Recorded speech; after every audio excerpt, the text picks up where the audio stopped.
So hello everyone, ये मेरा पहला मिनी व्लॉग है। तो जैसा कि मैंने कल ही सारा शेड्यूल बना लिया था और ये मैंने बनाया है एक प्लानर जिसमें मुझे क्या क्या करना है। यहाँ पे मैंने सब बनाया है, ये पूरा मंथ का है और यहाँ पे मैं उसके हिसाब से अपने पॉइंट के हिसाब से ग्राफ बनाऊँगा, ठीक है। तो इससे मेरी ग्रोथ का पता चलेगा। और ये 3 पॉइंट तक ये रेड जोन है और ये 7 तक येलो जोन और 8 to 10 ये ग्रीन जोन में आएगा, ठीक है।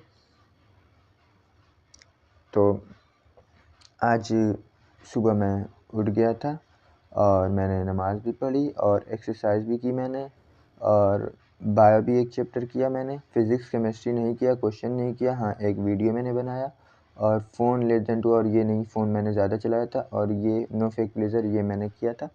तो मुझे मिले 2, 2, 4, 1 6 पॉइंट और ये 6 नंबर में मैं ऐसे कर लूँगा। ओके, तो मिलते हैं नेक्स्ट व्लॉग में। Bye bye.